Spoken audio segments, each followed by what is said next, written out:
Hey guys, welcome to Mass Effect 1 Remastered, Part 13, hopefully the finale.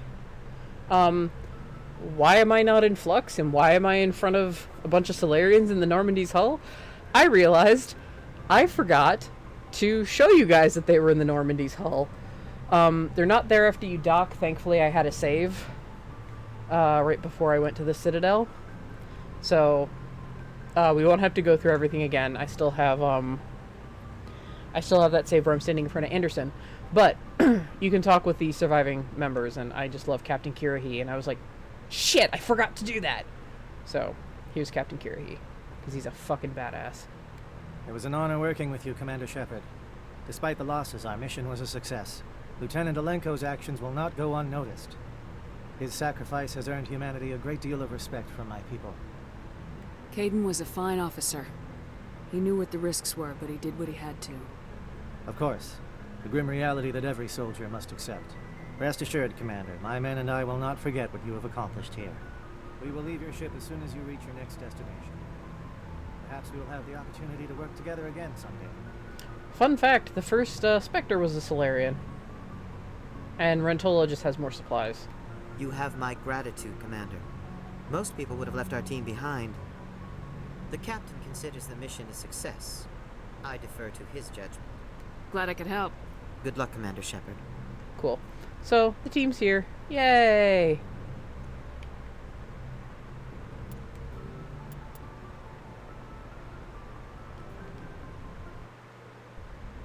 Now we'll continue with the plot. But that's the thing I just forgot to touch on, because I was just focused on talking to everybody, and I forgot they're kind of tucked away a little bit by engineering. What's up, Tali? This music is interesting. I wonder if I can find a copy to bring back to the flotilla. How bouncy she is. Alright, Anderson wanted to talk to me. Ship's grounded. I'm glad you came, Shepard. I heard what happened. They pulled me off the mission, just like when they forced you to give up the Normandy. I know, I'm sorry. I wanted to warn you, but there was no way to get a message to you before you docked. I know you're pissed off right now, but you can't give up. They all think this is over, but we both know it's not. You have to go to Ilos. You have to stop Saren from using the Conduit. There's only one ship that can get me into the Terminus systems undetected, and she's grounded. Citadel controls locked out all the Normandy's systems, but if we override the Ambassador's orders, we can get them to bring the Normandy back online. You can be in the Terminus systems before anyone even knows you're gone. If we steal the Normandy, you're the one left holding the bag. And if Saren finds the Conduit, life as we know it is over. The Reapers will destroy us. Humans, Asari, everybody. You're the only one who can stop him, Shepard. So I'll do whatever it takes to get you on the Normandy and off this station. Stealing the Normandy is mutiny. What if the crew won't help me? The Normandy's your ship now, Commander. Her crew will follow you to the ends of the galaxy. We both know that. I won't forget this, Captain. I promise. I can unlock the Normandy from one of the consoles in the Citadel Control Center. You'll have a few minutes before anyone realizes what happened. That's a restricted area patrolled by armed guards. How are you gonna get in? Leave that to me. Just make sure you're in the Normandy when the systems come back online. There's gotta be a better way. Ambassador Udina issued the lockdown order. If I can hack into the computer in his office, maybe I can override it. He won't just stand by while you use his computer. Hopefully he won't be there. If he is, I'll just have to think of something. The Ambassador won't forget this. You'll be charged with treason, capital offense. We don't have a lot of options. I break into the Ambassador's computer, or I take my chances with the patrols in Citadel Control. So if you choose Citadel Control, I'm pretty sure Anderson takes a bullet. He doesn't die. I don't think. Either way, Udina's office is the more satisfying of the two. Considering Udina, was just waiting for you to slip up so he could swoop in. So yeah, break into Udina's office. You'll have a better chance if you go after the Ambassador's computer. I was hoping you'd say that. The Ambassador has made this personal. You ready to get the hell off this station, Commander? Yeah, let's fucking go. Let's do it. I'll take care of the lockdown. You get down to the Normandy and tell Joker to stand by.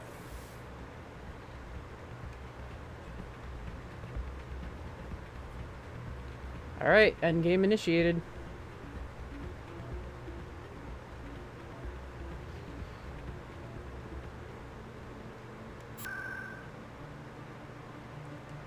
Towards locations, CSEC, one more elevator ride for the road.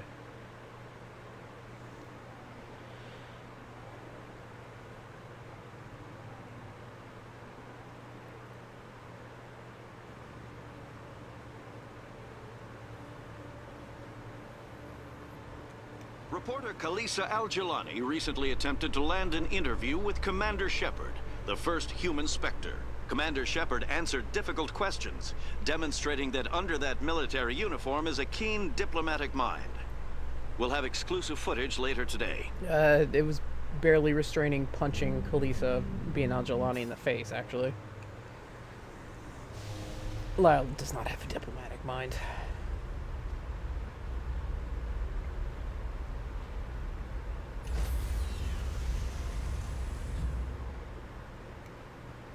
Stand by, shore party.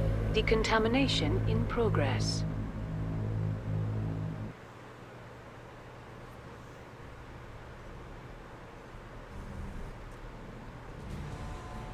Anderson, what are you doing here? I didn't send... Fuck you.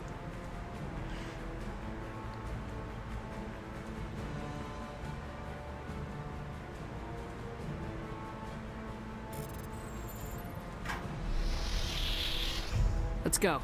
Get us out of here, Joker. Now.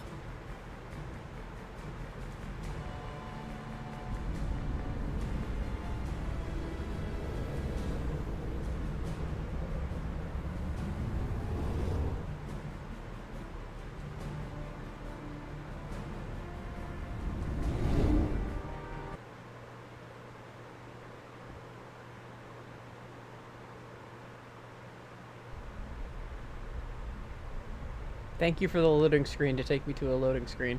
But yeah, that's why it's more satisfying. You get to watch Udina get punched in the face. Just to take me to the galaxy map. Alright. Actually.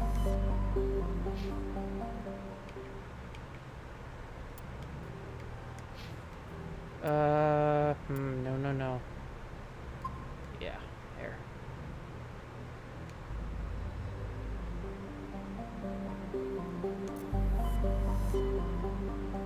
Ilos. The Pangea Expanse. Somewhere I don't think we go for the rest of the series, actually.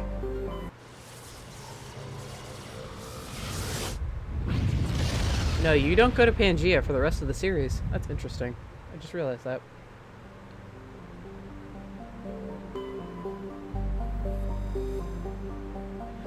In the golden age of the Protheans, Ilos was a verdant world, dotted with the spires and arches of magnificent cities. Even casual observation shows that this is no longer the case.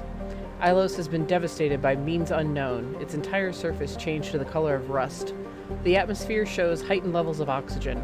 Wildfires, presumably ignited by lightning strikes, can be seen burning on the dark side. This indicates that most, if not all, respirating animal life forms have died off. Surface gravity is a comfortable 1.17 standard Gs.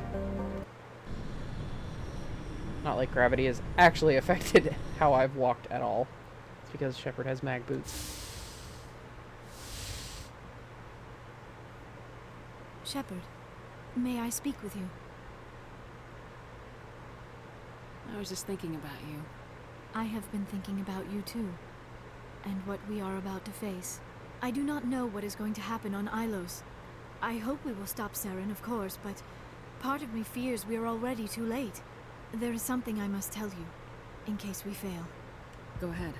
I'm listening. These could be our last moments together. Our last chance to show each other how we feel. I want this to be special.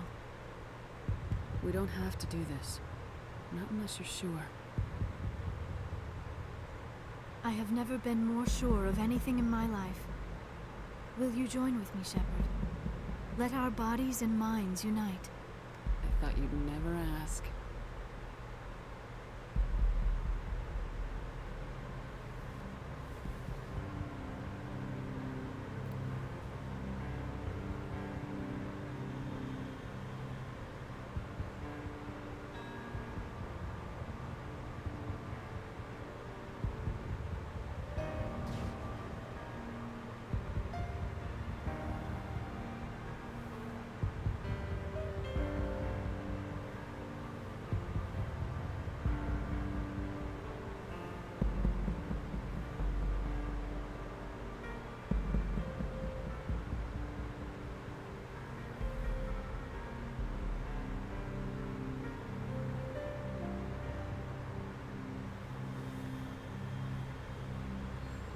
By the goddess. That was incredible, Shepard. Ready for round 2? Commander?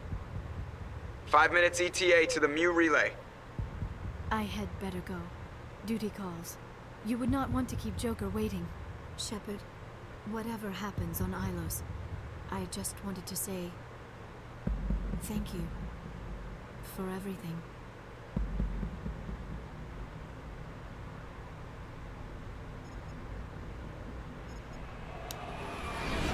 Part of the reason why the stream is mature content only.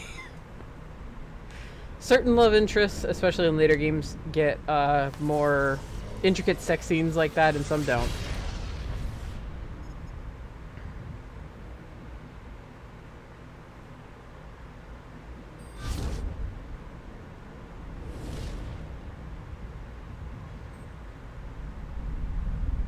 Commander? We've got company. Have their sensors picked us up yet? The stealth systems are engaged. Unless we get close enough for a visual, they won't have any idea we're here. Picking up some strange readings from the planet's surface. Take us down, Joker. Lock in on the coordinates. Negative on that, Commander. The nearest landing zone's 2 clicks away. We'll never make it in time on foot. Get us something closer. There is nowhere closer. I've looked. Drop us in the Mako. You need at least 100 meters of open terrain to pull off a drop like that. The most I can find near Saren is 20. 20 meters? No way we can make a drop in there. We have to try. Find another landing zone! There is no other landing zone! The descent angle's too steep. It's our only option. It's not an option, it's a suicide run. We don't... I can do it. Joker, I can do it. gear up and head down to the Mako.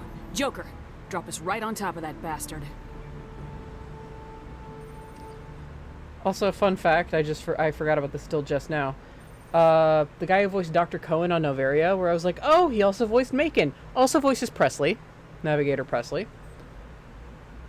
So I just had Macon yelling at me.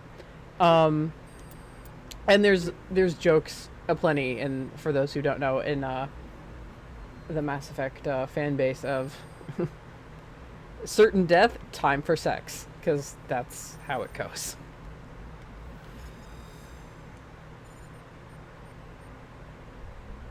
You build up your relationship through each game, and then it's like, certain death, sex scene.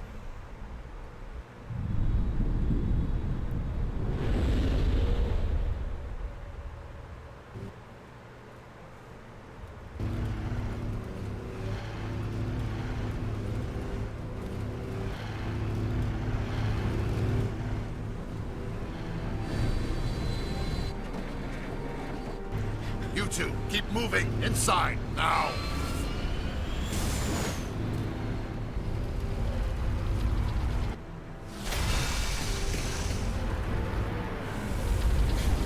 Oof, he just squeaked by. If the council had actually listened, we would have been on top of him. We have to get inside this bunker before Saren finds the conduit. There is no way we're getting past that door with brute force. Saren found a way to open it. There must be some kind of security override somewhere in this complex. We will have to find some way to get it up and running again. We might die, let's fuck. I mean, it's more like, chances are we're going to die, let's fuck. So, I mean, people have always made fun of that, but I'm like, you know what, I get it. So yeah, that's exactly what it is. I get it. Oh, excuse you. You and your cheap-ass shield. I have the best gear this game can offer. Let's go.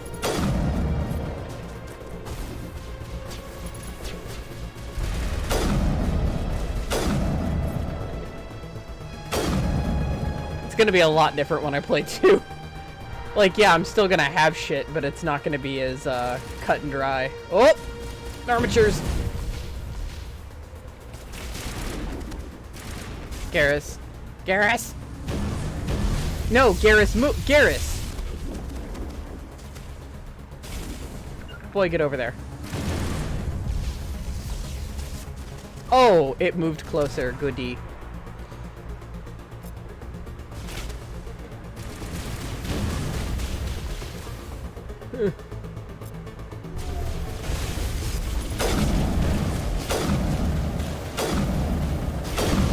Please don't.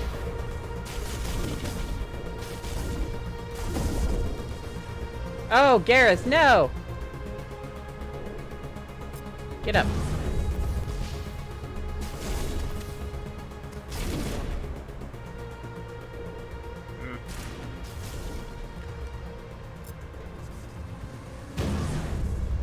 Ooh, am I gonna use overload like I told myself to? There we go. Wow, that did nothing.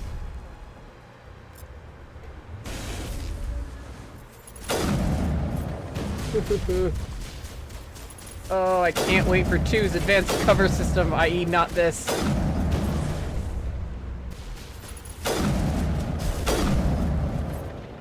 Okay. How you doing? How you guys doing? You good?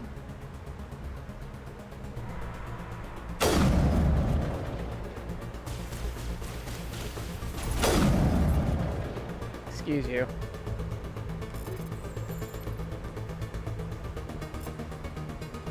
Look, it's habit.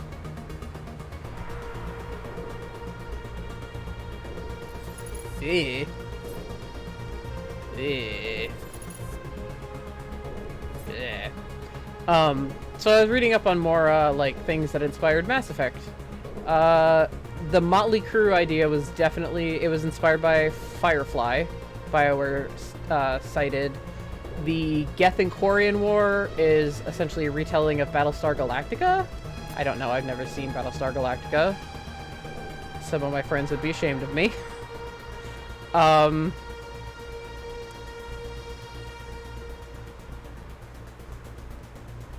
The music in this game, at least, was inspired by Blade Runner.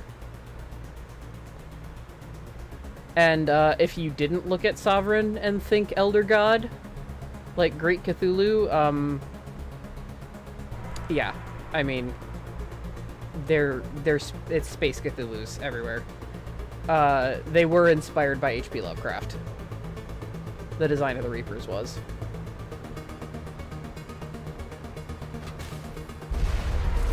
How did y'all set up here so fast? I mean, yeah, if I get it, they're efficient. What? Will you stop taking my cover? Liara, throw Singularity up in there, please.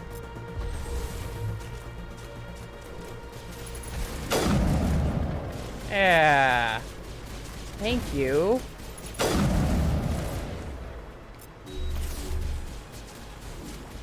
Look, just because I'm kind of made of shields here. Oh, you're still alive? That's cute. But yeah, there's a lot Mass Effect has been inspired by. I forget who the Asari were inspired by. The Turians are birds. I mean, look at Garrus. He is very avian-like. The Asari were... Oh, they were inspired by the Orion from Star Trek. Essentially the blue... Or, not the blue, the green people. The green space babes.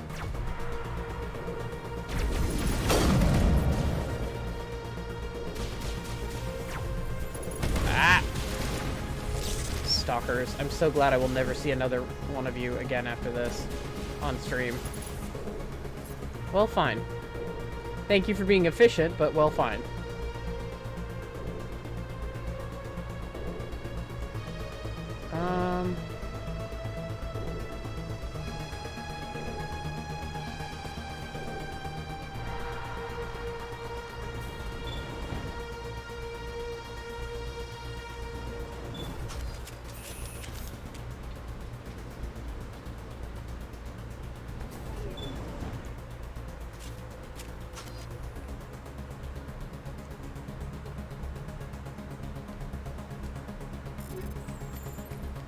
Yes, all that's up here is a crate, don't judge me.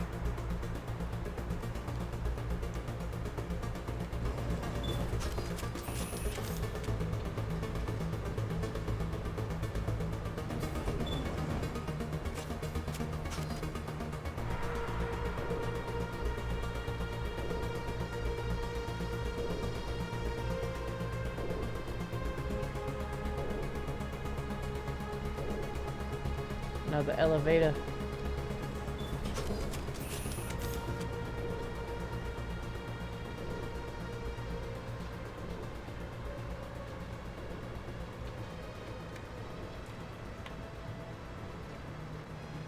This place still has power. It must be running off its own generator. This must be the command center for the entire complex. Saren's troops must have sealed the doors from here after he went inside. We will have to figure out how to disengage the security lockdown if we ever want to get inside that bunker. I'm guessing this is a part of Ilos you haven't been to, Liara, because you mentioned you've been to Ilos, or I guess she saw Ilos. I can't remember if it's been confirmed she was ever actually there. Can't remember the dialogue.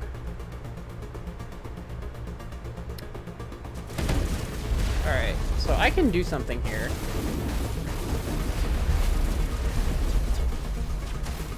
There's a prime. I can activate it to work for me.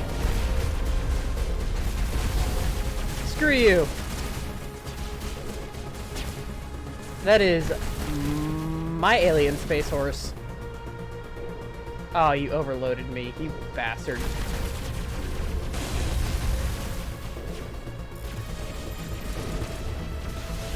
That's mine now. Oh, I was gonna say, is the prime still behind me? That's a problem.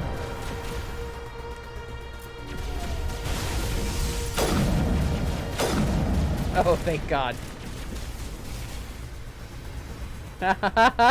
Oh no. That's not mine, I don't think, is it? It is mine.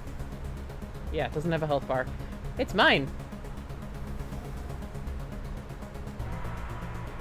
Good alien metal space horse. Damn it, mod.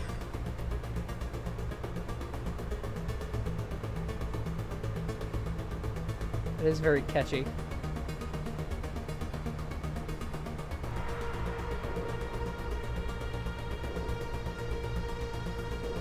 I love him.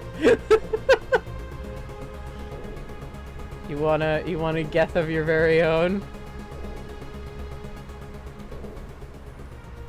Come, Saren already has a head start. We have to go find him before he reaches the conduit. Unless he's already found it, then we're just walking into a trap. That is a chance we will have to take. Hold on. Something's happening. Too late. Unable to... Invading fleets. No escape. Sounds like some kind of message, but I don't recognize the language. It is probably in Prothean. This recording must be 50,000 years old. No wonder we cannot understand it. The message is all broken up, but I recognize some of the words. It's a warning against the Reaper invasion. Of course. Between the beacons and the cipher, an understanding of the Prothean language would have been transferred into your mind. Not safe. Seek refuge inside the archives. What's it saying?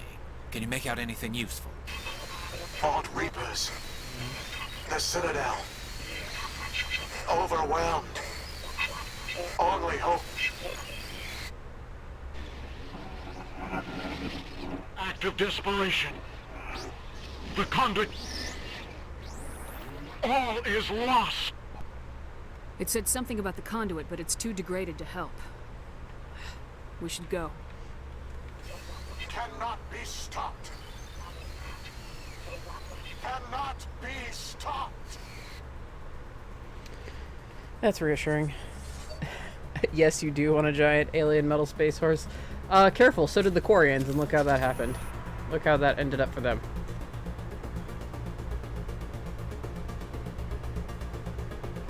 I did not set that waypoint, by the way.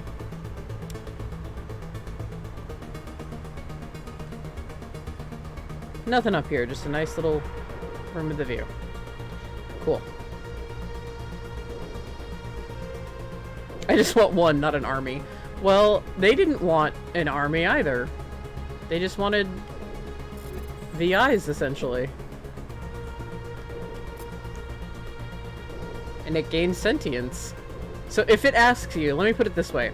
If it asks you, does this unit have a soul, what is your answer going to be?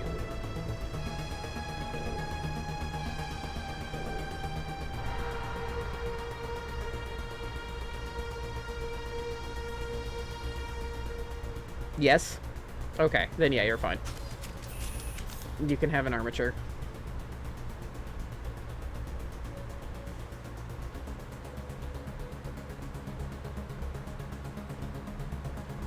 Yeah, the genophage and AI sentience is going to be a really big reoccurring, or going to be two very big reoccurring themes throughout this series. That's not really a spoiler, that's just, I'm just telling you what they're gonna smack you in the face with. Because it's gonna be that.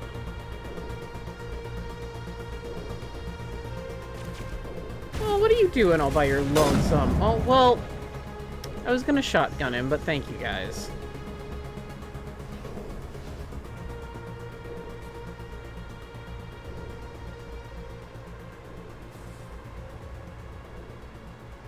Oh, I was gonna say, I see you crawling around here.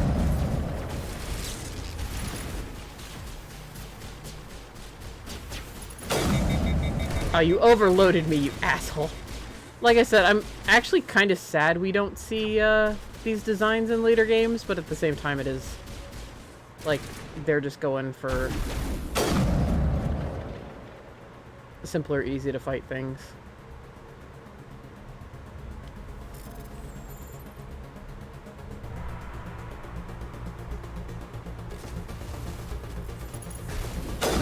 But, like, damn if the designs for the different types of Geth in 1 aren't really cool.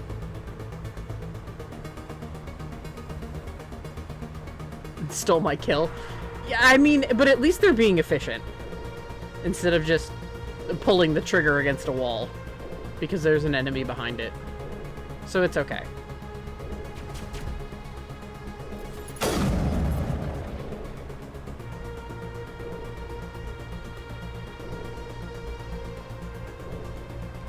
Where the hell am I?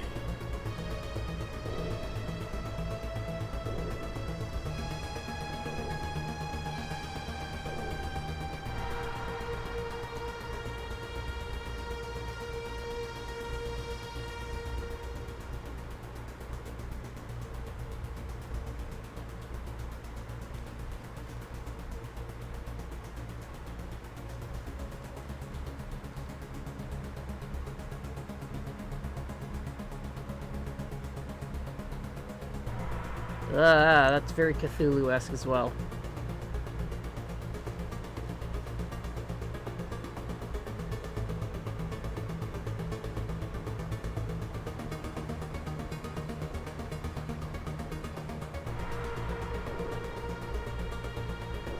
Huh.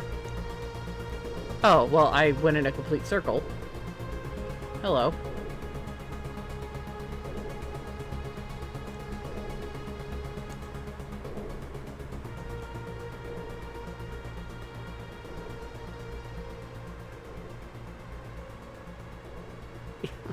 Soundtrack's like, I'm just gonna save myself. Which is frankly okay with me. The music is another thing that differs vastly in 2 and 3. Well, 3 they got a whole new composer, actually. 1 and 2 have the same composers.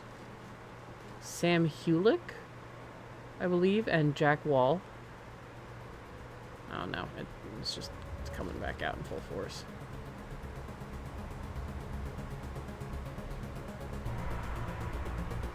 Yeah, that elevator's still closed, which is where we need to go for the controls. To open that fucking bunker. I missed something.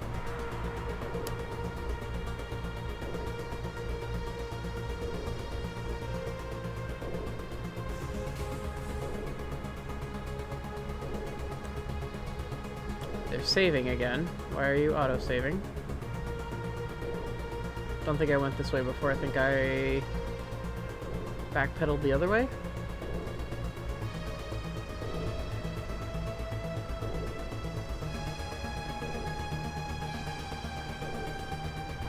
What the French toast? No, I went here before. About face.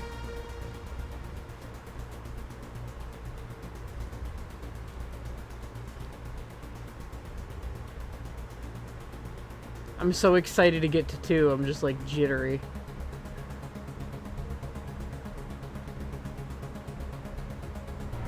Okay, well, there's a locked crate. Shows me I haven't been here, at least. Okay. Door. Control panel.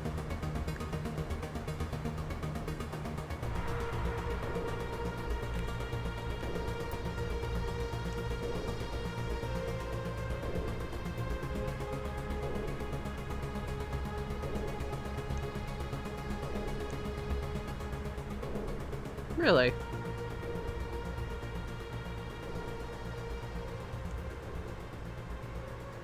Ilos Lower Ruins. So was I going the right way?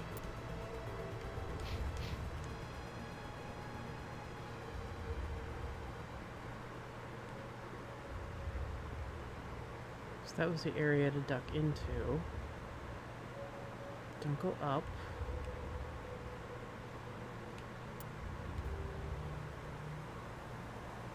No, that's the trench.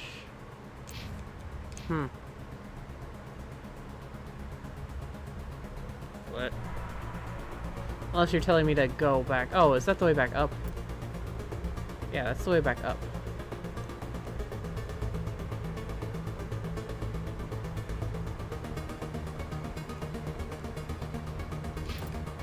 Okay. Thought there was like a hallway or something I missed. Wow.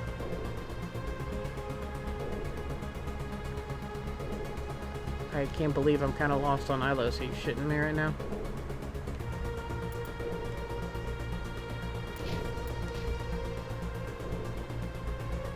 I mean, again, it all kind of looks same-ish.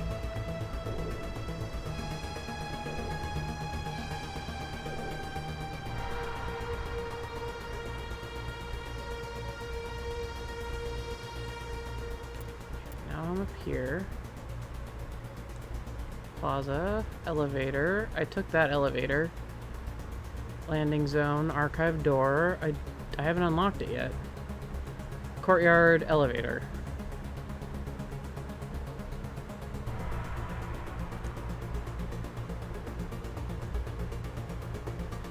Have I? I don't think I unlocked it.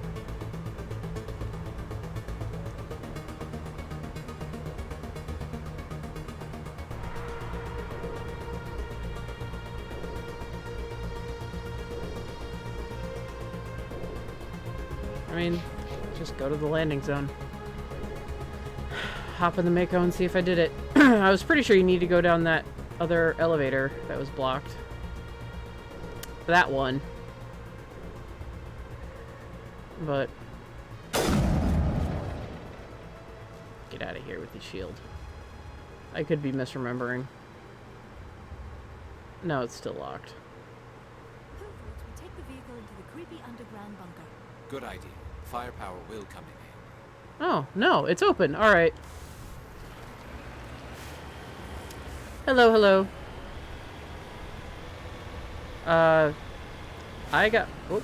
I have spent my life studying the Protheans, but I never dreamed I would discover anything like this. This bunker might have been the last refuge of their entire species. Just imagine what mysteries it might hold. Imagine what secrets it might reveal. Hey, try to remember why we're here. Saren, the Conduit, the fate of the entire known galaxy. I am sorry. I was swept up in the moment. I just hope we have the opportunity to study this place in detail after this is done. I thought Saren would have set some kind of trap or ambush for us. They must have been in too much of a hurry. Or we just have yet to run into it.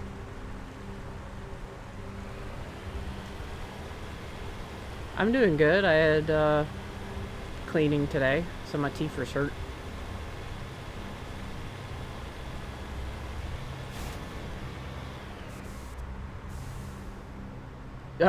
It's supposed to rain all weekend, bud. And into What are early all next those week. things on the wall? Some kind of containers? These things. They look like stasis pods. The Protheans probably tried to keep themselves alive through cryogenic freezing. Something must have gone wrong. This bunker became their tomb. The pods are dead as well as anyone inside. All of them? There must be hundreds of those pods. What was Saren expecting to find here? There's nothing left but corpses. That's depressing.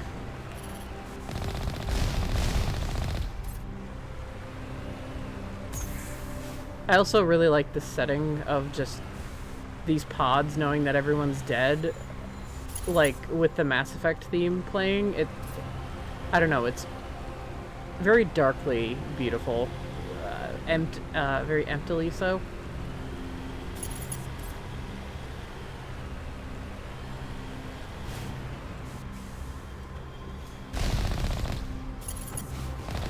Oh, get out of here.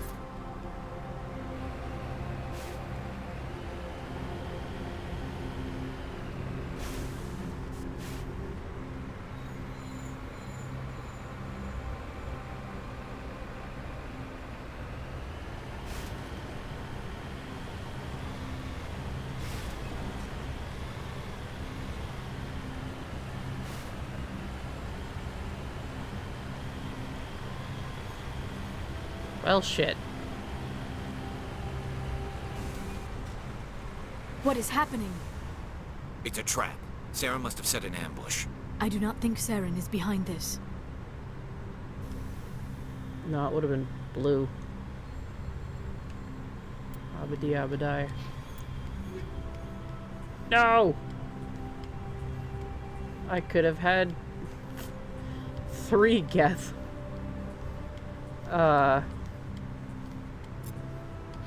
Assault rifles. I only have 2. My controller's doing the blinky. There we go.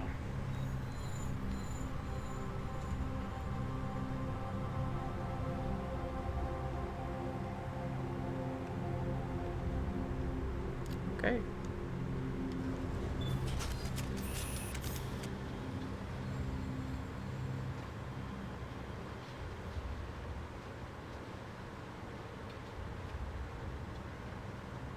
I have studied the Protheans for decades, but I have never felt this sense of foreboding.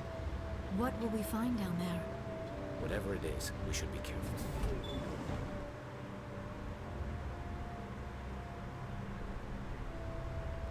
It's just, oh my gosh. I don't know, it just blows my mind, like, looking at that and thinking, like, there's someone inside there, and now they're dead.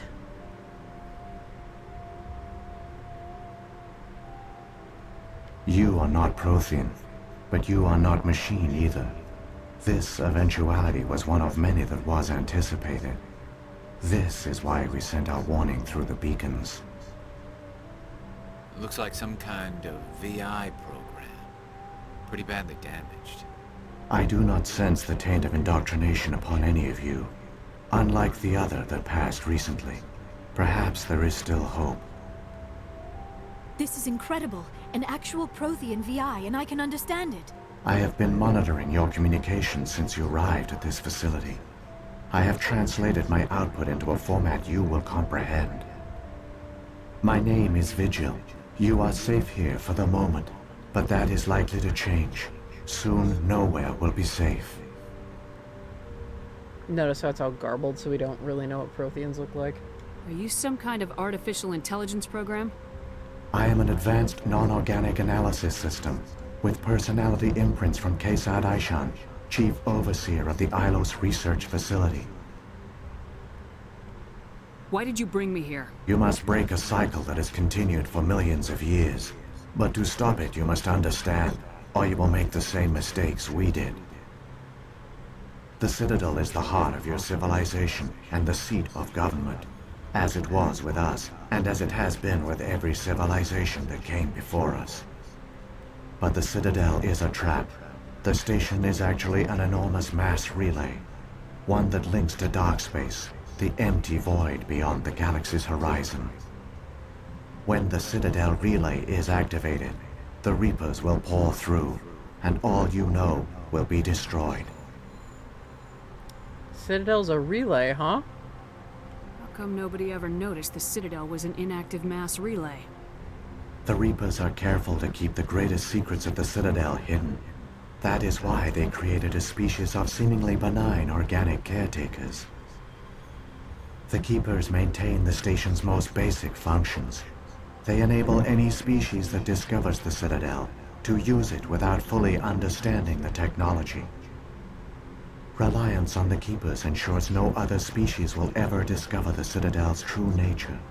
Not until the relay is activated, and the Reapers invade. How do the Reapers survive out in dark space? We have only theories.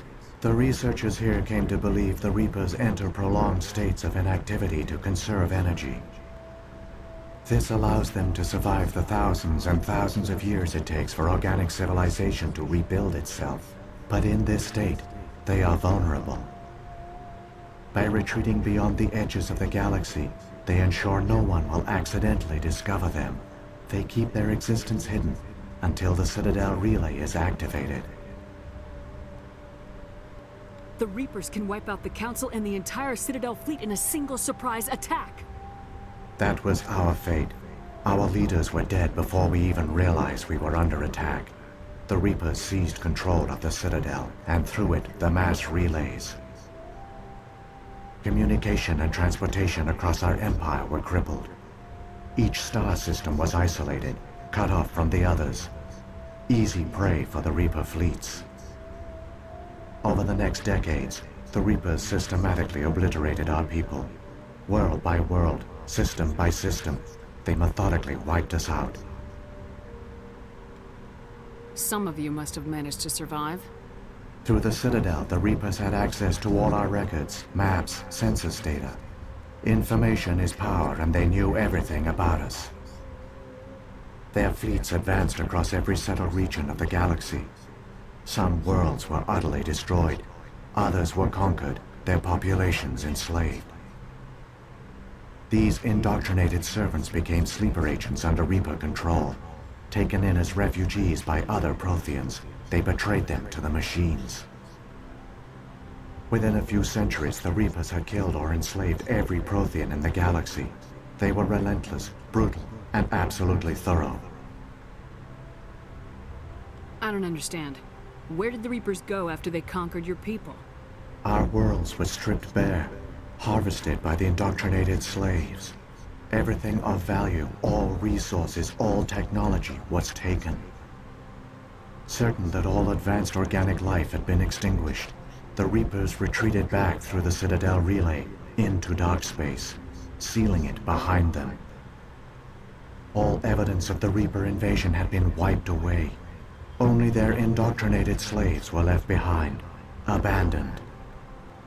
Mindless husks, no longer capable of independent thought, the indoctrinated soon starved or died of exposure. The genocide of the Protheans was complete.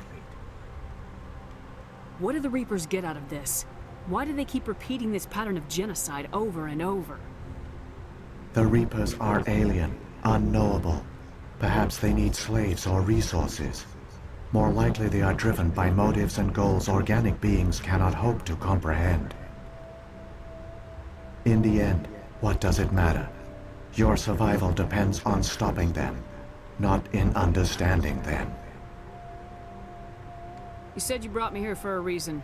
Tell me what I need to do. The Conduit is the key. Before the Reapers attacked, we Protheans were on the cusp of unlocking the mysteries behind mass relay technology. Ilos was a top-secret facility.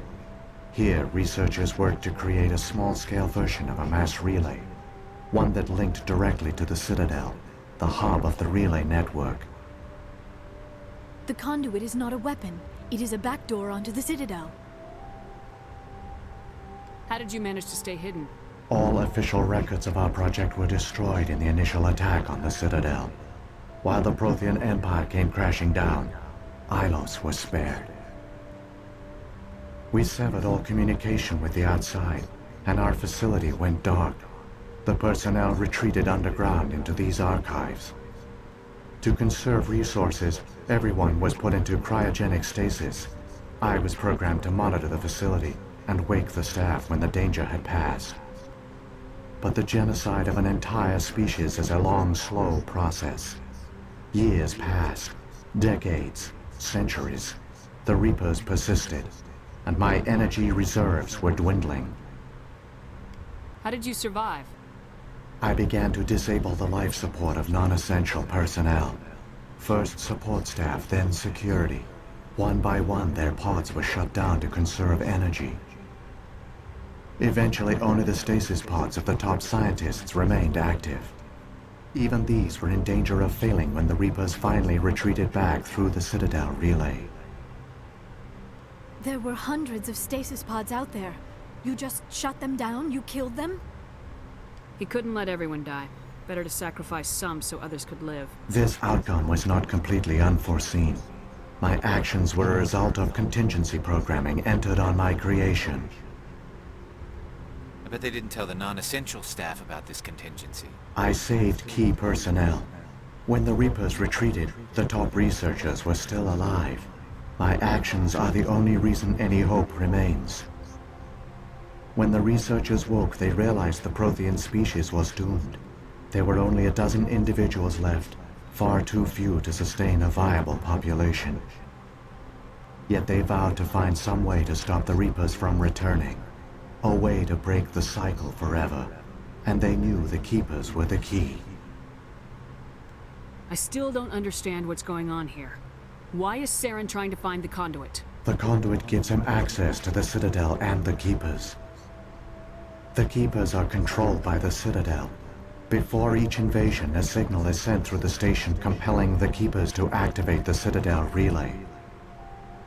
After decades of feverish study, the scientists discovered a way to alter this signal. Using the Conduit, they gained access to the Citadel and made the modifications.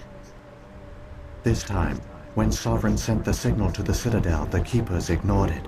The Reapers are trapped in dark space. Saren can use the Conduit to bypass all the Citadel's external defenses. Correct. And once inside, he can transfer control of the station to Sovereign. Sovereign will override the Citadel systems and manually open the relay. And the cycle of extinction will begin again. I'll take Sovereign down. Somehow. There's a data file in my console. Take a copy when you go. When you reach the Citadel's master control unit, upload it to the station. It will corrupt the Citadel's security protocols and give you temporary control over the station. It might give you a chance against Sovereign. Wait. Where's the Citadel's master control unit? I've never heard of anything like that. Through the Conduit, follow Saren. He will lead you to your destination. What happened to the survivors from the Conduit project? They used the Conduit to gain access to the Citadel, but the Conduit is only a prototype. The portal only links in one direction, so they were trapped on the station.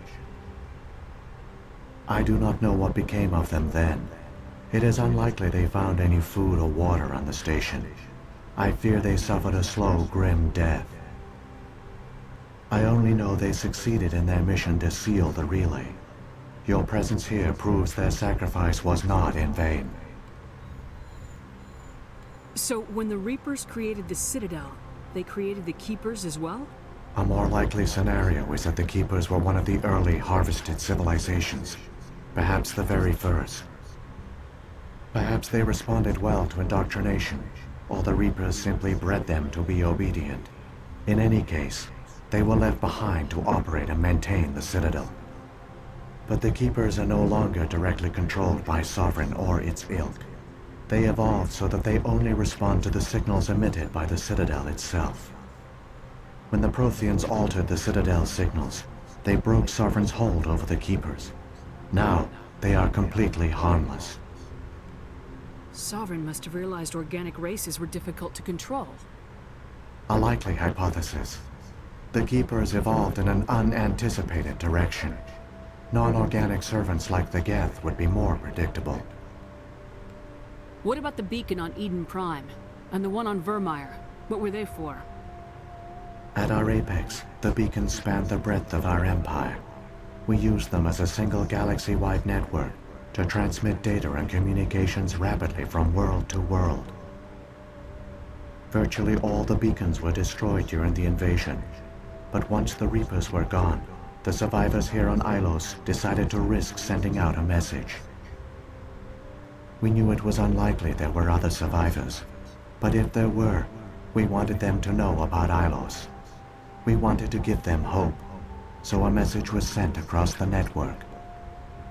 You could have exposed yourself to the Reapers. In truth, we didn't expect any of the beacons would still function, but we had to try. If there were survivors, we had to reach them. The message was meant for our own people. It was coded so only organic beings could interpret it. We still didn't understand the power of Reaper indoctrination. We never realized it could lead an agent of the machines, like Saren, to this world. But it has also led you here. So perhaps we did not fail after all.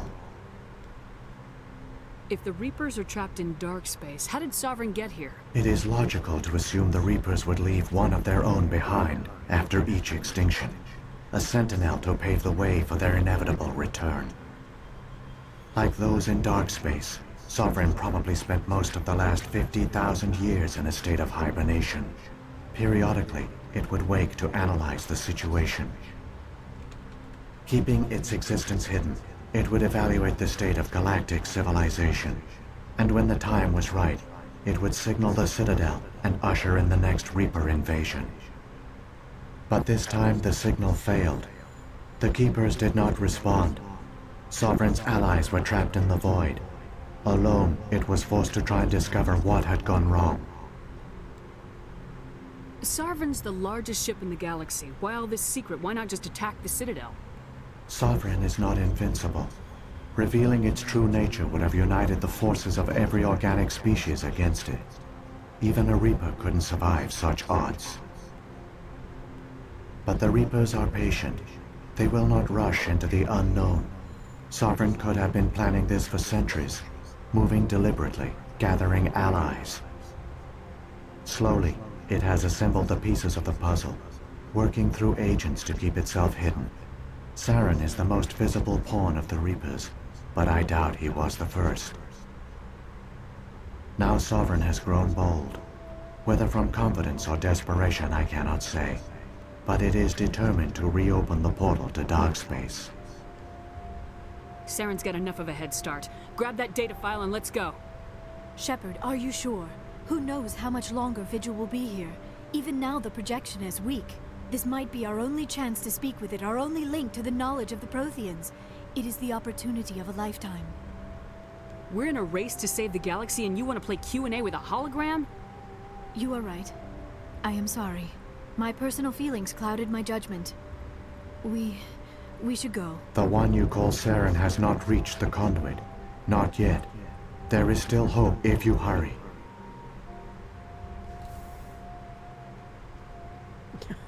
Sorry for snapping, Bay, but, really?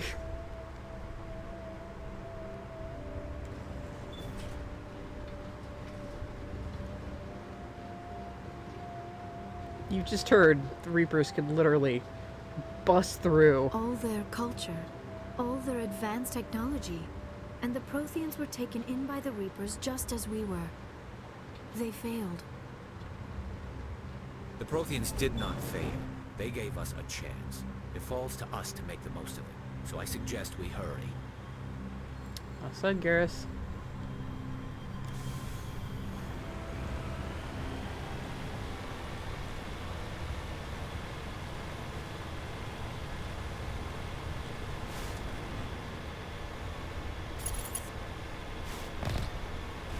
Oh.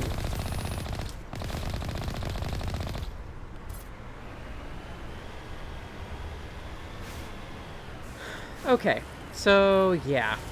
Remember in like part 2 when I stopped by that statue and Caden was like, "Man, does anyone else hear that weird humming?"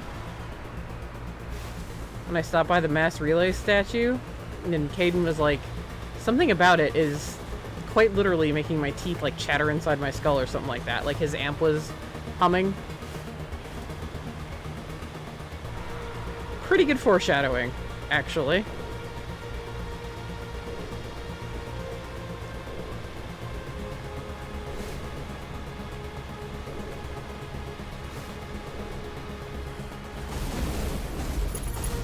Ah, shit.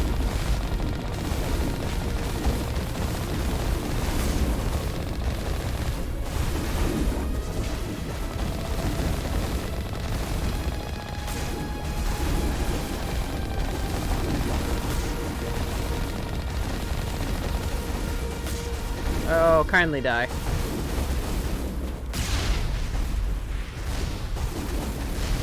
Excuse me.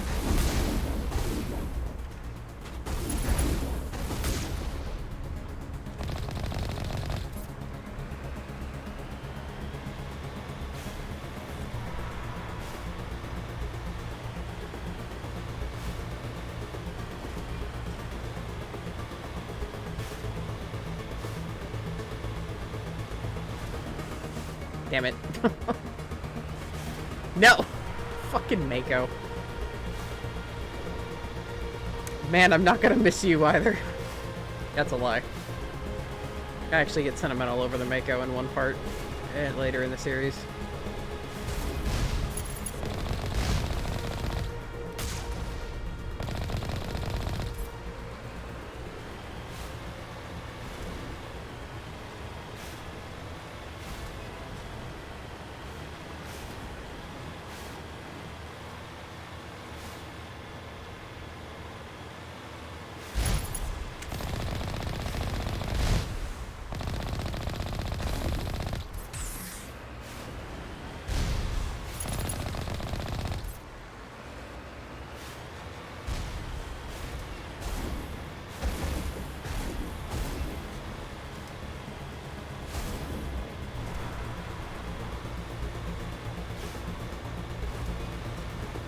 There it is.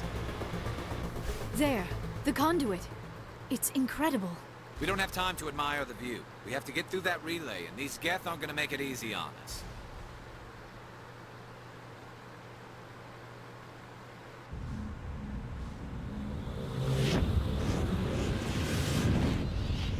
Okay, note how big Sovereign is.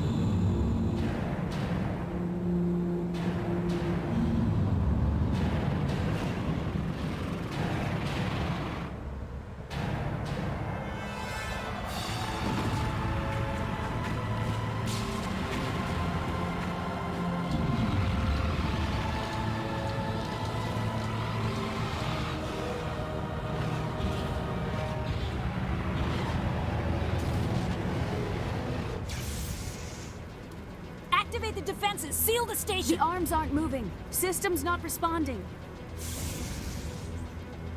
Abandon the Citadel! Evacuate the Council! Citadel Control! Citadel Control, do you copy?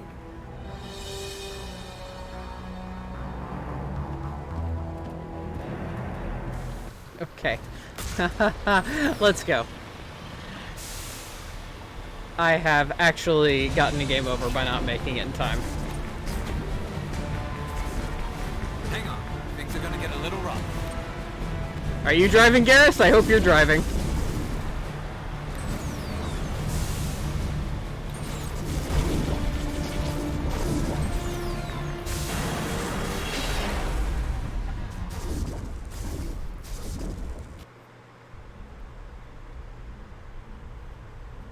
My Mako? No, my Mako just got shot across space with faster than light travel like a bullet from a railgun. Critical failures detected across all monitored systems. Please begin emergency evacuation procedure. So, even cooler, actually.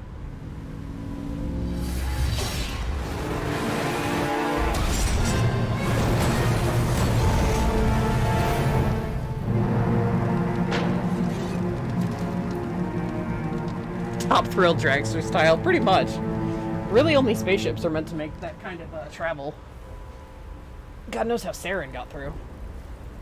Probably with his dumb glider. Okay. For now, the pistol.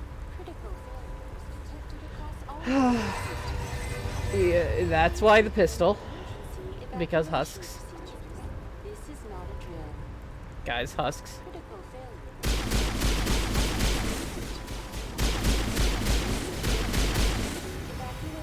God, fuck husks. Okay. The Presidium is experiencing severe system malfunctions across the entire level. All non-emergency personnel must evacuate immediately. Give me a rundown of the damage. We have lost all primary power to the level. Environmental controls are not responding. Class 3 fires are burning in sectors 2, 3, 6, and 7. Civilian casualties are high. I am also detecting numerous unauthorized synthetic life forms throughout the station. They are believed to be hostile. Please approach with caution. What happened to the Council? In accordance with standard emergency procedures, the Council has been evacuated to the Destiny Ascension. Where's Saren? Former Spectre agent Saren Arturius is nearing the vicinity of the Council chamber. A warrant has been issued for his arrest, though Citadel security is unable to respond at this time. I'm sure CSEC has their hands full. What about Captain Anderson and Ambassador Udina? What happened to them? I have no information on the status of specific individuals. Once the current crisis has been resolved, a complete accounting of casualties and survivors will begin. Come on! We need to stop Saren before it's too late! Please begin emergency evacuation. Okay. Yeah, who cares about Udina? Whatever. I hope Anderson's okay. Who cares about Udina? Now, remember, like I said, take Sovereign size into account. He's a big motherfucker.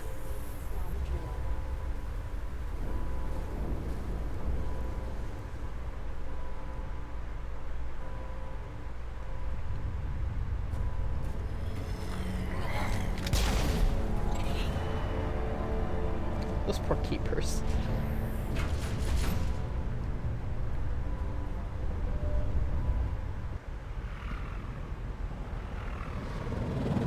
The Citadel's closing!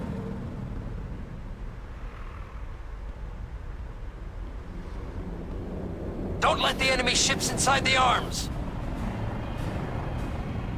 Those would be Turian ships.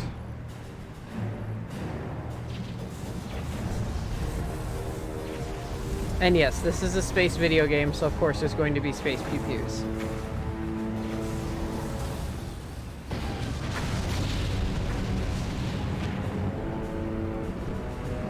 Oof.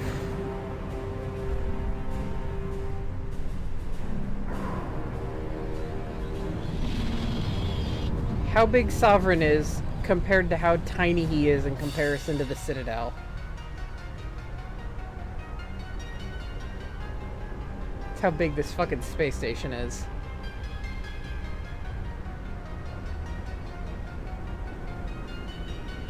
And, you know, never mind that that's exactly where we're headed. Yeah, exactly. You really don't get a size of how big the Citadel is until you see a Reaper, like, interact with it. And Sovereign is a full-size Reaper. It might have been inspired by Tron a little bit. It's taken from pretty much every bit of sci-fi. Saren's locked the elevator! Suit up! We're going outside! This is so awesome.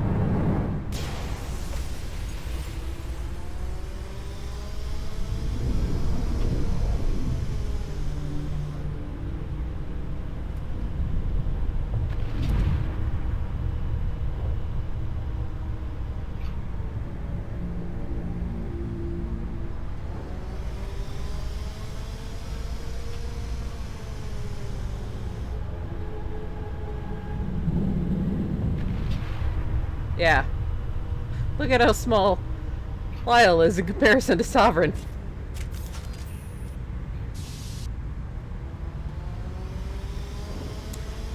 Oh, and you thought the Mako was awesome? It's, which it is. That's, like, arguably, like, the coolest moment in Mass Effect 1. There are some way more baller moments through the series. One is, like, the most vanilla of the games.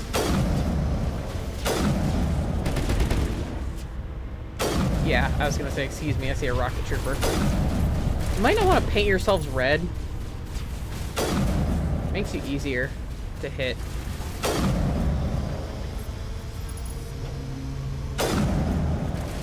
Come on.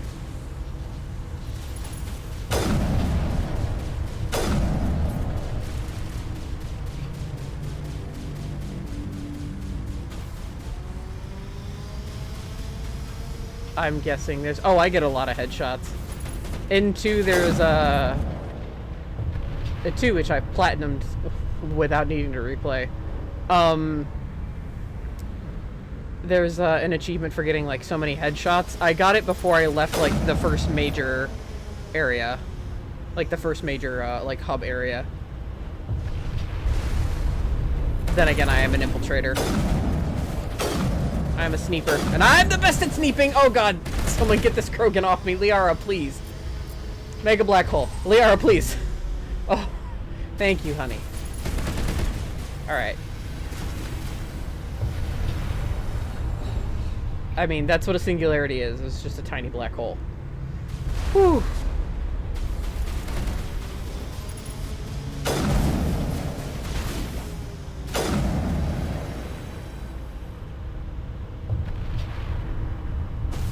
So yeah, your Ilos team is just your final team.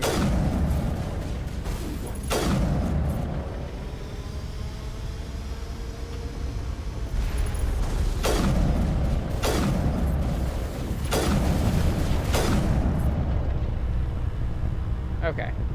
So,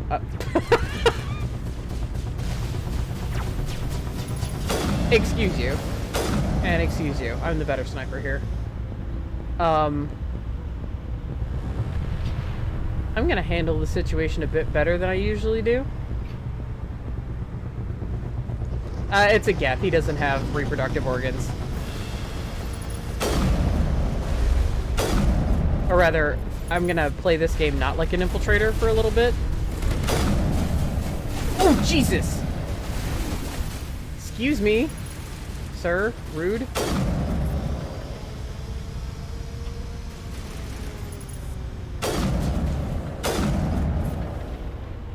Once I get to a certain area. Because of course your class all,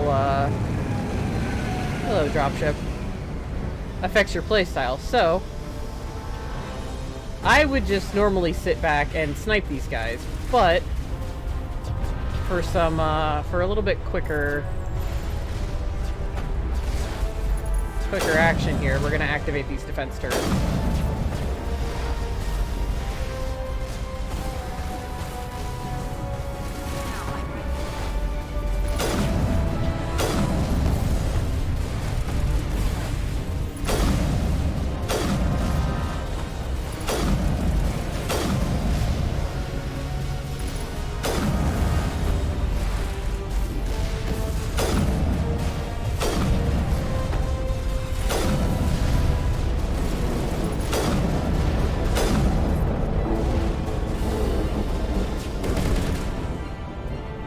They are a throw. Atta girl.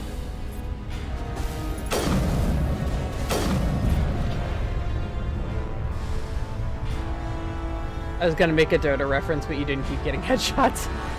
Again, don't worry. In 2, I will get plenty. And in 3, I will get plenty.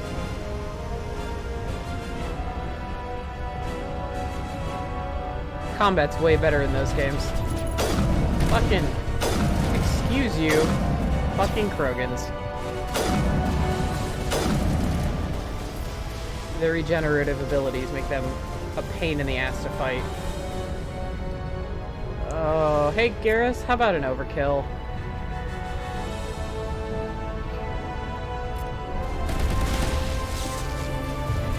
Please? Okay. I'm gonna say, Krogan's hurt. So do those guys.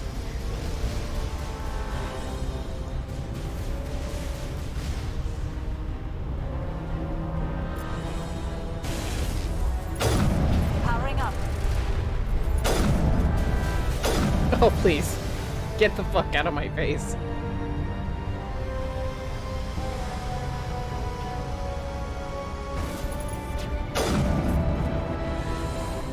Okay.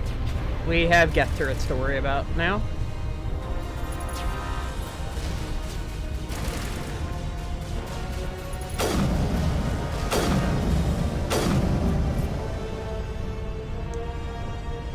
So now, I get to play this game like an infiltrator, because now it's the best class to be.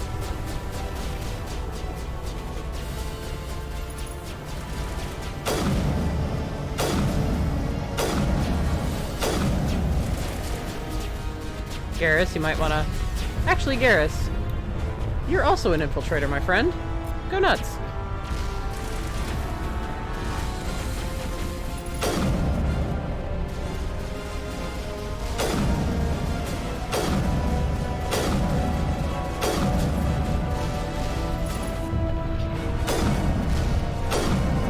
Oh, Garrus.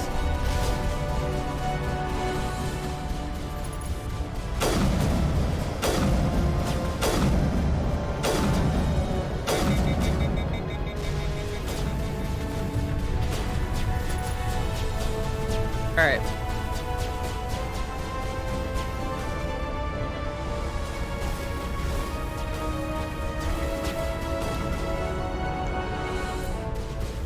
Garrus, switch back to assault. Please.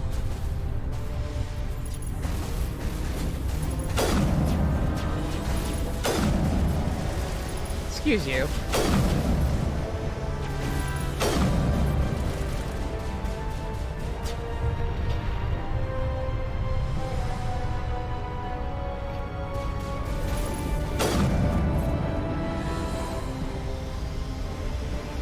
He just wanted to give me a hug? No, he wanted to bash my face in.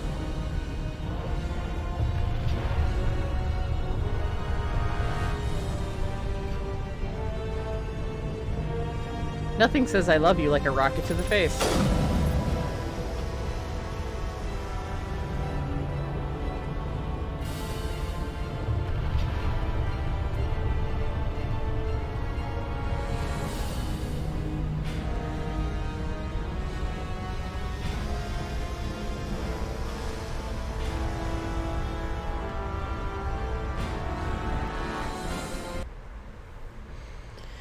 Alright, we made it to the council chambers.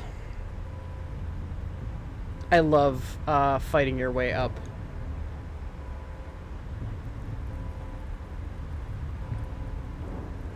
Ooh, medkit, please. Yes. So, remember also here, Ashley was like, it's not just pretty, it would make a good defensive position. Foreshadowing, again. Because it does. Ashley is very tactically minded and very correct.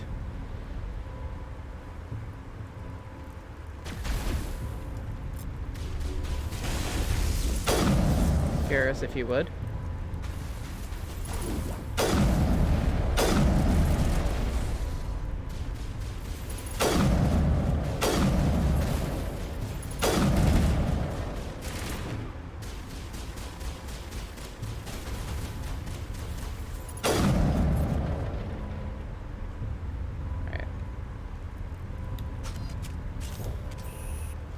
Let's go.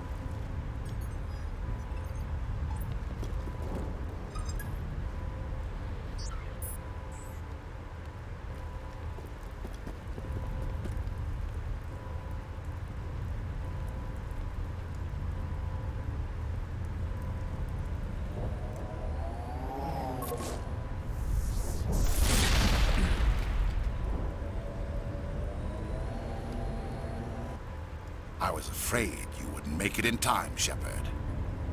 Had to wipe out a few hundred of your followers along the way. Sorry if I kept you waiting. You've lost. You know that, don't you? In a few minutes, Sovereign will have full control of all the Citadel systems. The relay will open. The Reapers will return. I'm heading to that master control panel and you can't stop me. You survived our encounter on Vermeer, but I've changed since then. Improved. Sovereign has upgraded me. You were afraid of being indoctrinated, Saren. What happened? Fancy hardware's not gonna save you. You don't understand, Shepard. There is a place for organics in the New Order. The Reapers need men and women of action. People like us. Sovereign recognizes your value. You've impressed it. Surrender to the Reapers, and you will be spared. Join us, and we can find a place for you. I'd rather die than live like that. Then you will die, and your companions. Everyone you know and love. Everyone you've ever met. Don't you understand? You will all die. Reapers can't be stopped. Not by the Protheans, not by you. The cycle always continues. The Reapers don't use organics, they devour and discard them. As soon as the conquest is over, you'll be cast aside. I had no choice. You saw the visions. You saw what happened to the Protheans. Surrender or death. There are no other options. You could have resisted. You could have fought. Instead, you surrendered. You quit. Maybe you're right. Maybe there is still a chance for...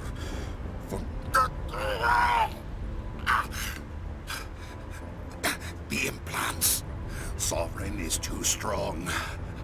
I'm sorry. It is too late for me. There's still one way to stop this. If you've got the guts. Goodbye, Shepard. Thank you.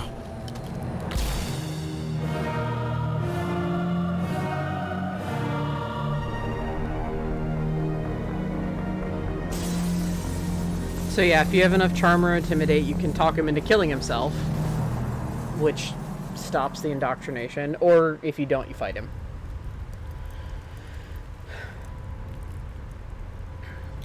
I've only had one shepherd. I've always had the charm or intimidate, but I've had one shepherd deliberately pick a fight because they were so pissed.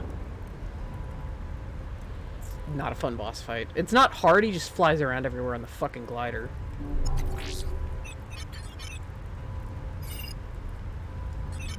Vigil's data file worked. I've got control of all systems. Quick, open the station's arms. Maybe the fleet can take Sovereign down. See if you can open a communications channel. The Destiny Ascension. Main drives offline. Kinetic barriers down 40%. The Council is on board. I repeat, the Council is on board. Normandy to the Citadel. Normandy to the Citadel. Please tell me that's you, Commander. I'm here, Joker. We caught that distress call, Commander.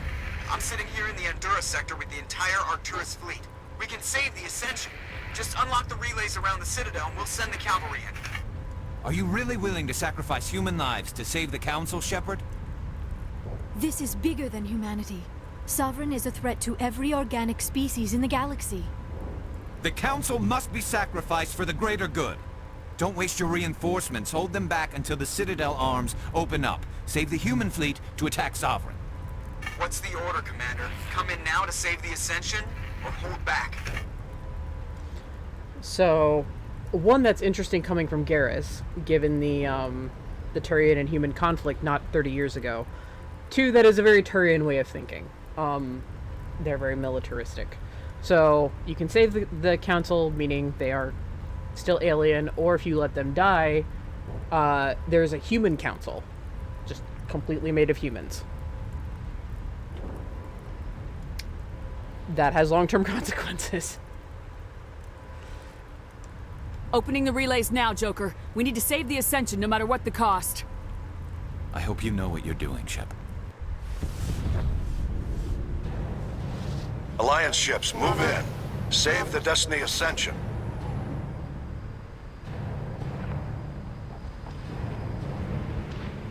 They're assholes, but they don't deserve to die. Commander, we're picking up reinforcements. It's the Alliance. Thank the goddess.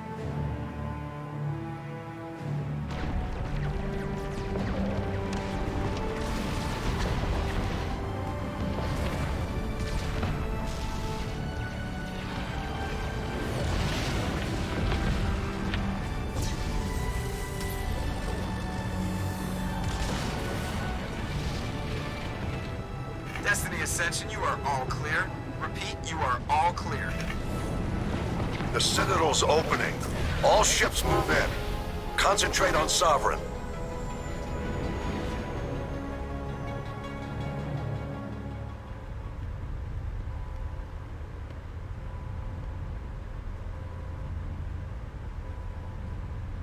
Make sure he's dead.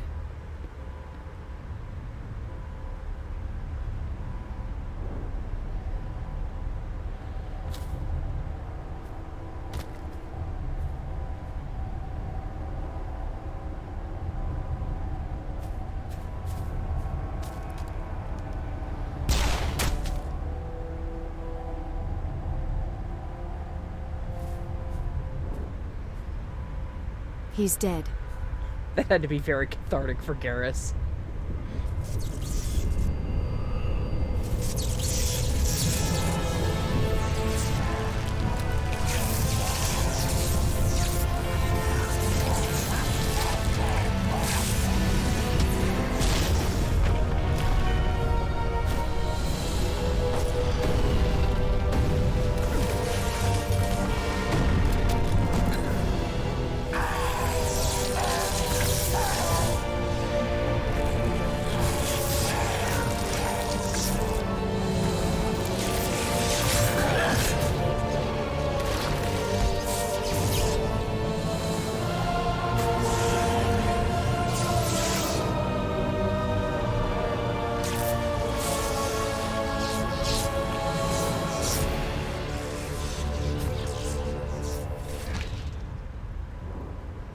I am sovereign, and this station is mine.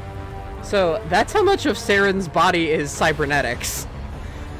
That's how many cybernetics Saren had. Also, yeah, Well is right. Glad to see zombies exist in space. Well, you've seen them, husks.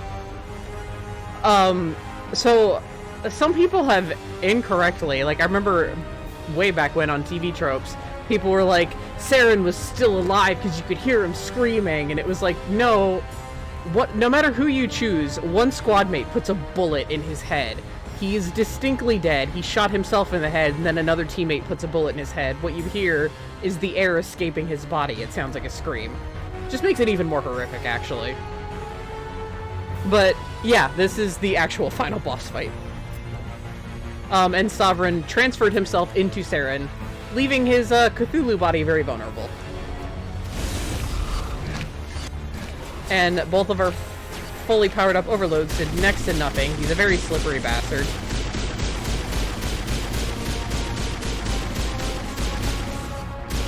Sadly, my sniper rifle is not going to do much here. If I had an assault rifle, or if I was good at assault rifles, that would be great, but, you know, I'm not.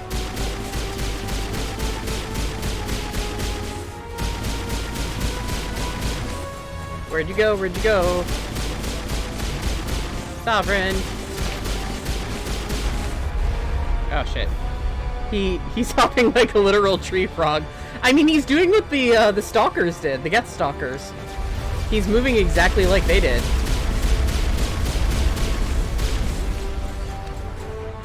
Or did. We've seen our last Geth stalker. Oh, I forget he calls Geth reinforcements. You fuck.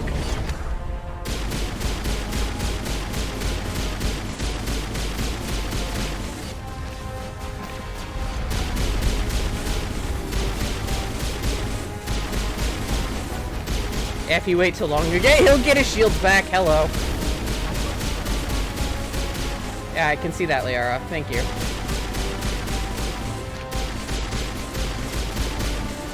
Alright, where's like a... Ooh, you guys okay? Alright, Liara, Singularity, these Geth, please. Thank you.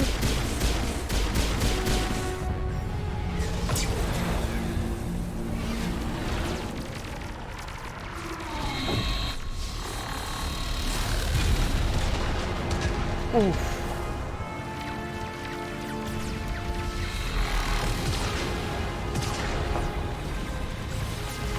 Sovereign's too strong! We have to pull back! Negative. This is our only chance. Take that monster down no matter what the cost.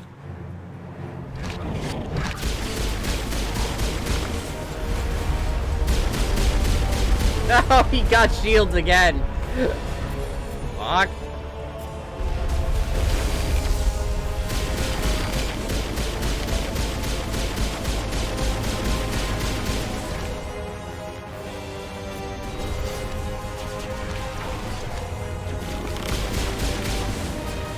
Is there more Geth to worry about?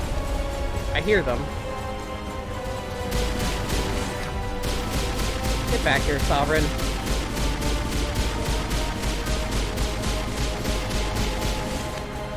Ugh.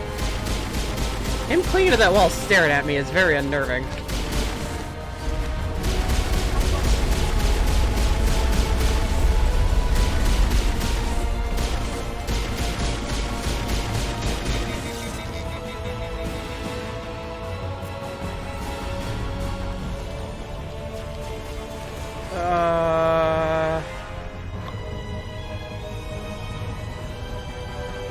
What do you have? Why doesn't Garrus have, marksman or whatever? Hey, Garrus, get that assault rifle out right now, sir!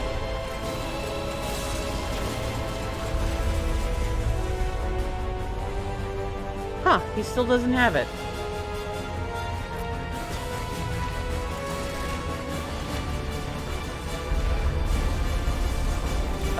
Okay, I was like, I'm overloaded here. There we go.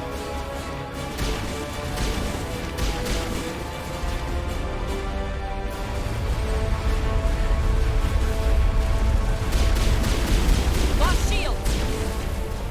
Whoa! Someone get the Geth out of my face, please.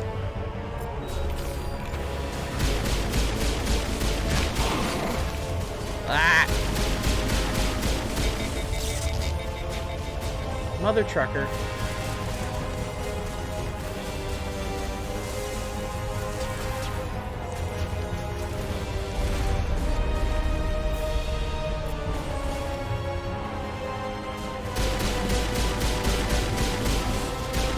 Alright, he's almost down.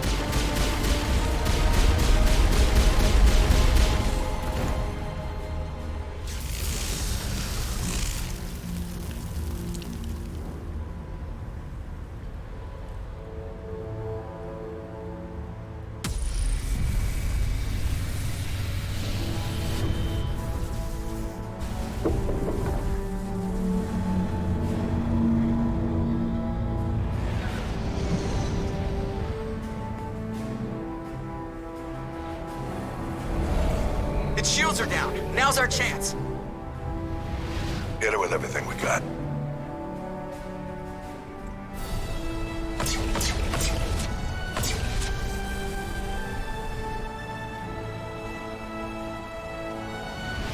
Hard on my flank. We're going in.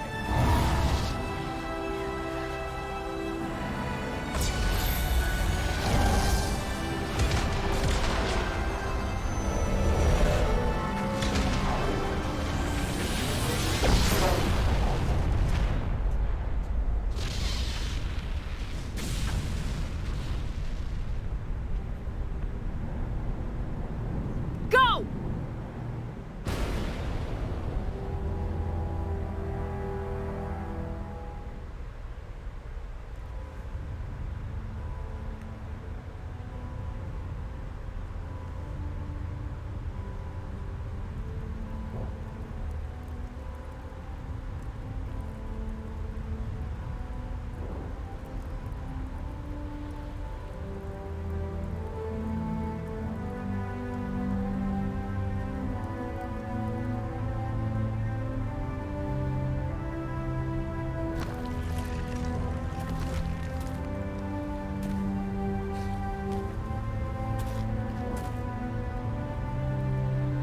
Captain Anderson, we found them! They're in here!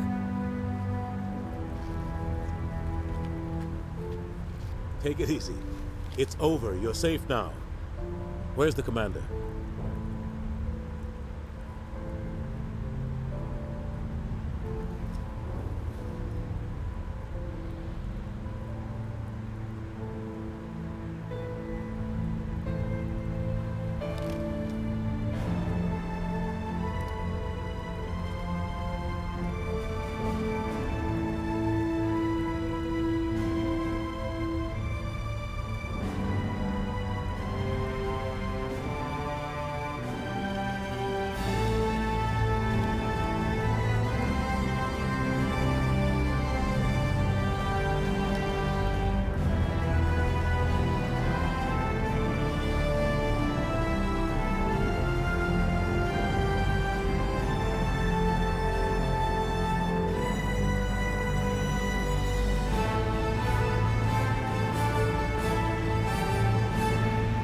My everything is broken.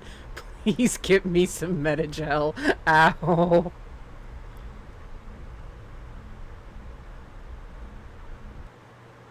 Ambassador, Captain, Commander Shepard.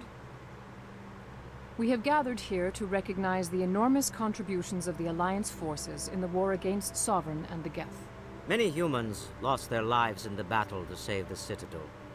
Brave and courageous soldiers who willingly gave their lives so that we, the Council, might live. There is no greater sacrifice, and we share your grief over the tragic loss of so many noble men and women. The Council also owes you a great personal debt, Commander, one we can never repay. You saved not just our lives, but the lives of billions from Sovereign and the Reapers. Commander Shepard, your heroic and selfless actions serve as a symbol of everything humanity and the Alliance stand for. And though we cannot bring back those valiant soldiers who gave their lives to save ours, we can honor their memories through our actions. Humanity has shown it is ready to stand as a defender and protector of the galaxy. You have proved you are worthy to join our ranks and serve beside us on the Citadel Council. Counselor, on behalf of humanity and the Alliance, we thank you for this prestigious honor and humbly accept. We will need a list of potential candidates to fill humanity's seat on the Council. Given all that has happened, I am sure your recommendation will carry a great deal of weight, Commander. Do you support any particular candidate? The guy that was my captain and has shown me unwavering loyalty and faith in me, or the guy that's essentially called me an insolent cur and stabbed me in the back. Yeah, Anderson. We need someone with the courage to stand up for what he believes in. Someone like Captain Anderson. Him? You must be joking. Anderson prefers to let his fists do the talking. Only with you, Ambassador. Only with you. Laugh track. Are you sure about this, Commander? The captain's a soldier, not a politician. Not picking you, fuck off. I'd rather have the captain on the council than any politician I know. I think it's an inspired choice. The council would welcome him with open arms, should he accept. I'm honored, Counselor. As humanity's representative, I'll do everything in my power to help the Council rebuild. Sovereign's defeat marks the beginning of a new era for both humanity and the Council. Yeah, I've got work to do. Don't start patting yourselves on the back just yet. Sovereign wasn't alone. The rest of the Reapers are still out there, and I'm gonna find some way to stop them.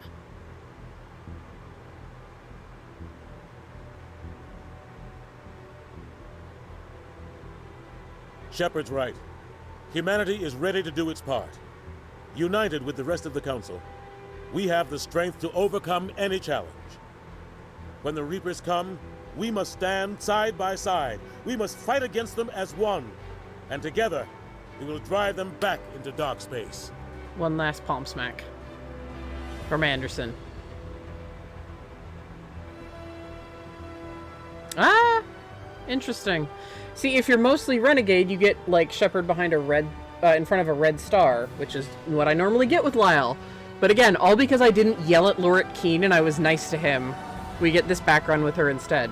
I've never had her be more, Paragon than Renegade. Again, except for maybe in 3. Even then, it's pretty even. Okay, before I get a copyright hit, gonna turn this down. The ending song is M4 Part 2 by Faunts. I actually happen to love it very, very much. But, so if you want to look it up, I recommend doing so. Yeah, they're really good. So, that's the end of Mass Effect 1. Yeah, I mean, my thoughts on the game are pretty much the same as they've always been. It's got its moments of, like, really awesome, like the Mako getting shot through space and coming out the Conduit. I think it has the best villains in the series, honestly. I think Saren and Sovereign are the two best. Like I said in the last stream, we're not done, by the way. We're gonna move on to 2. We have plenty of time. We're gonna move on to 2. But, like I said in the last stream, it's not that the other villains are weak, it's just that I think they're the strongest here, and a lot of things, I think, really come full circle, and they could not have come full circle without the strength of, the villains in 1. I think Sovereign was really, I think he's very creepy. He gives the sense of all-knowing, you cannot possibly understand And Saren is very driven. He is a very selfish individual, but what he was trying to do was actually to save everyone. In what started as canonically a lust for power. He in the prequel book, he finds out about Sovereign, and he thinks it's an advanced warship, and he just wants to see like how far it can take him because he has a vendetta against humanity. And he really is trying to save the galaxy with his beliefs there, and I believe that, because if he really just wanted everyone dead, or the humans dead, he wouldn't have shot himself. Like, you wouldn't have been able to talk him into literally killing himself. The game has its strengths and weaknesses. This was the first. It was always intended to be a trilogy. It's not like Dragon Age, where they just kind of threw it out and they were like, this is a thing. That said, it's more of like BioWare's like kind of older style, more of like their KOTOR kind of feel. And it doesn't exactly, like, it works for the world building, and that's why, because it's like you can jump into 2 and then just do like the main choices from 1, but then you don't get smaller things like Conrad Werner doesn't pop up, you know. And like some of you are rolling your eyes because I stand Conrad Werner, but like seriously though, like it's small touches like that I'm thinking of. Like side quests that you've done and things that will ultimately accumulate into helping you in 3 don't pop up. So you've got more of an uphill climb. You know less about the world. You aren't as fond of the former squad mates that you had. So it's like, because all of the squad, because you had a small squad in 1, so it's like every one of them in some capacity shows up again in later games. You don't have that same affection for them. When you see them again in later games, you're just like, oh, it's this person. I've heard they're popular, whatever. Like, you don't kind of get that sense of like, I helped Tali on her pilgrimage. You know, I helped Garrus overcome this demon. I got Rex more interested in helping his people. I helped Caden get over the trauma of... Well, Caden was pretty much already over the trauma of Bot Brain Camp. But, like, you know, you kind of help Caden come out of his shell a little more if he is the Vermeer survivor. You help Ashley realize that not all... I mean, she knows that not all aliens deserve her hatred. She's actually very friendly with Tali the entire time.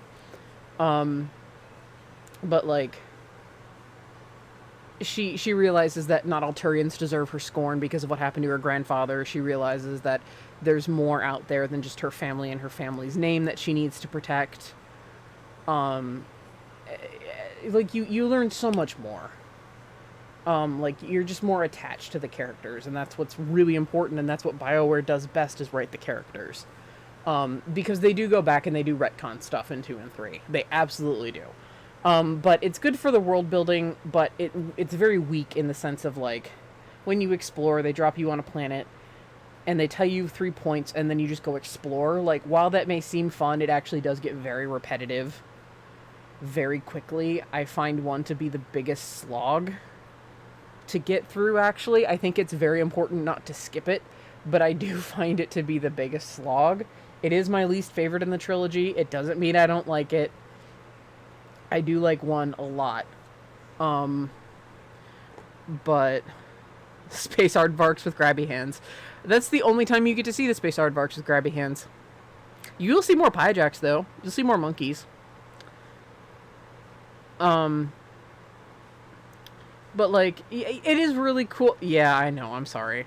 But, like, it is really cool. Like, the visuals are beautiful. Like, being on the planets and looking up and seeing some of those views are just, they're stunning. They're absolutely stunning. But, like, everything's kind of samey. Like, you noticed all the hideouts have the same kind of fucking layout.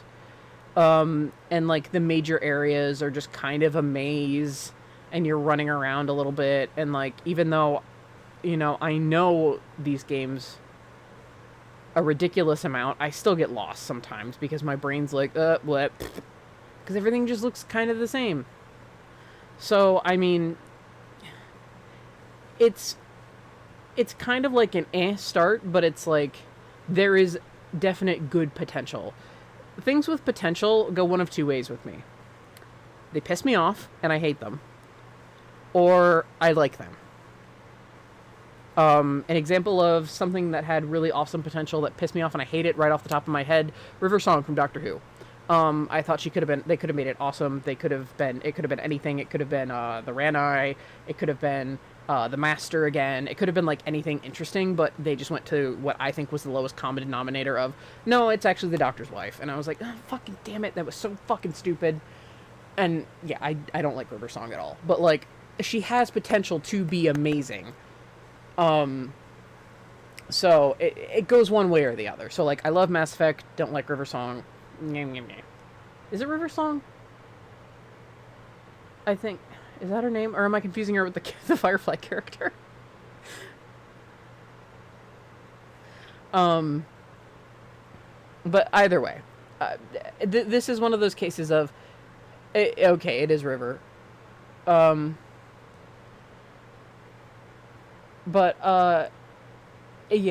it's... Yeah, River Song / Melody Pond, yeah. So stupid. Anyway, sorry. That's just my opinion. Characters with potential or ideas with potential go one way or another.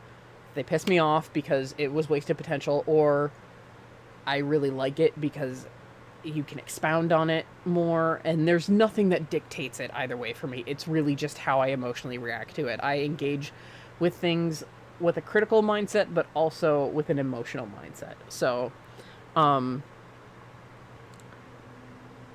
1 is good. I'll say that. 2 and 3 are fucking fantastic.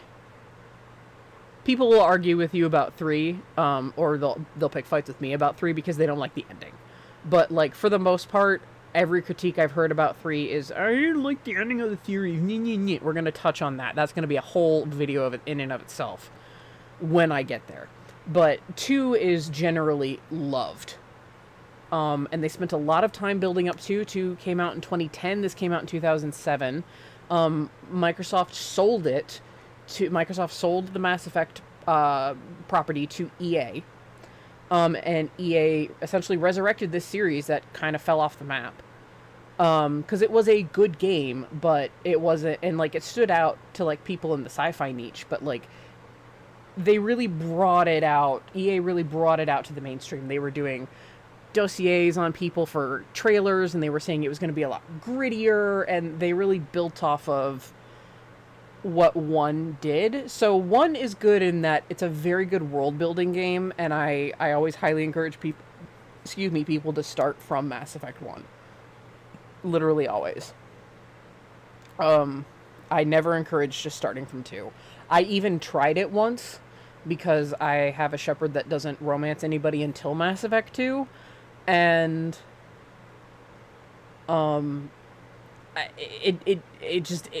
it felt like I was missing so much. It just didn't feel good. I just felt like I was missing a lot. It's just, I don't know, man. It's just not good. So I do encourage playing through 1. 1 is good. It has its great moments. They definitely paid attention to what the fans wanted. Actually, a lot of the dev team went through, like, DeviantArt and saw, like, the really popular characters. And we're like, oh, okay, this character is popular. We're going to make them a romance. Or this character is popular. We're going to bring them back in this way or in this way. That's why Tali becomes a romance. That's why Garrus becomes a romance, because fans really liked Tali and Garrus. Fans really loved Rex, too, but Rex is off doing other things.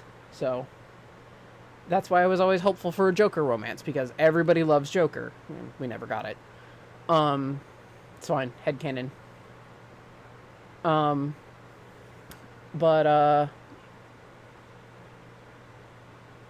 Does the story progress you make carry out through the game series? Yes, it does. Your choices fucking matter. And Again, naysayers of 3's ending will say they don't. They are wrong. They do. They matter a lot. Yes. Me choosing to save the council will carry over into 2. Me saying Anderson should be the human counselor carries over. Me saving the Rachni Queen, that carries through. Like, everything I did. I mean, Rex, me saving Rex, me making sure Rex didn't die on Vermeer because he was pissed. Me not being forced to shoot him or Ashley shooting him. That carries through. The fact that I got his family's armor and I've done so much for him. It all carries it through. No, it's not like a Dragon Age situation, essentially, where you had Dragon Age Origins and, like, it carried over, like, 1 or 2 things when it was like, oh, Alistair's popping up because everybody liked him. Is he popping up as King of Ferelden, or is he popping up as a Grey Warden? What did you have him do? But it wasn't like, this is an entirely new cast of characters, and you get a couple of cameos, so your choices and origins don't really matter in 2. This is the same character throughout. So yeah, your choices absolutely carry through into all the way into 3 towards the end. That's sort of what you're building towards, is fighting the Reapers and ending the Reapers and the things that you do.